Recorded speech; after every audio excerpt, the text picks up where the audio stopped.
Kansas became part of the United States through annexation.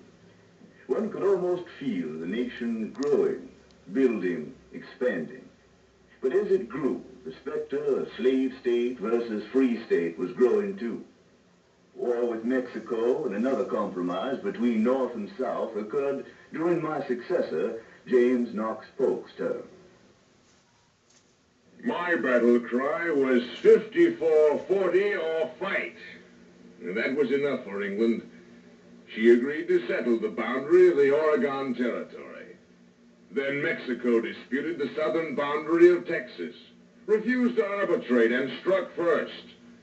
The Mexican War followed, and our armies were victorious. For $18,250,000, Mexico ceded us the land that was to become California, Nevada, Utah, in parts of New Mexico, Arizona, Colorado, and Wyoming. We were a nation that stretched from sea to sea as old Rough and Ready took over the leadership, Zachary Taylor. I can hear it now. Gold, gold. The words that seize the minds and hearts of millions. Tens of thousands headed west over the plains and prairies to California. Then came the question, should California be free or slave? The men of the North cried, the whole West should be free, while the South shouted, open the West to slavery. Death came to Zachary Taylor before the controversy was decided. He was succeeded by Millard Fillmore. The sentiment of the times was preserve the Union at all costs. I set my signature to the compromise which I thought would postpone the fight between North and South. Under provisions of the Fugitive Slave Act, escaping slaves could be hunted down and returned to their masters. It was a cursed law that only served to spread the seeds of strife and gave rise to the Underground Railroad. Franklin Pierce followed me in office. During my term, James Gadsden negotiated the purchase of all land down to the Rio Grande River from Mexico for $10 million. But the struggle between North and South over slavery raged at white heat. The passage of the Kansas-Nebraska Act left the issue of slavery to settlers in those states and led to a virtual civil war there. Now, the times were out of joint, but how could war be avoided? Only by compromise and appeasement, a task which fell heavily on the shoulders of James Buchanan.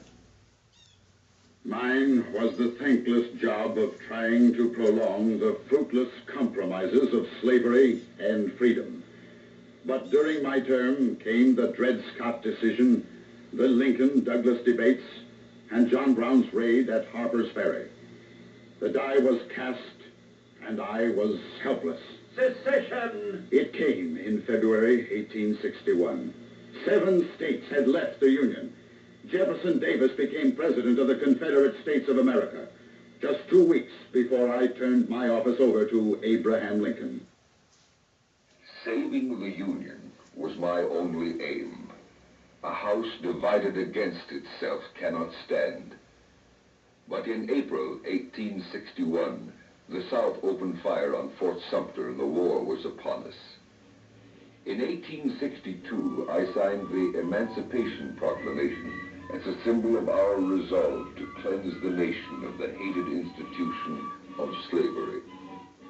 There were many defeats during the first bitter years of the war. Then came the agonizing struggle here on the green hills and valleys of Gettysburg that turned the tide of battle. Long months of agonizing struggle followed until Lee's surrender at Appomattox Courthouse on April 9th, 1865. The South needed the help of our nation. I sought, with malice toward none, with charity for all, to finish the work we were in. I came here to Gettysburg to dedicate a final resting place for the men who gave their lives on this battlefield.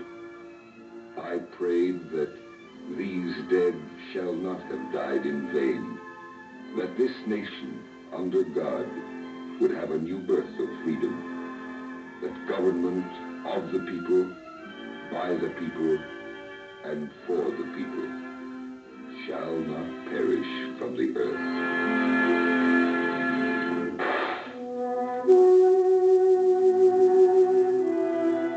A bullet stilled the heart of Abraham Lincoln in Ford's Theater, Washington, D.C.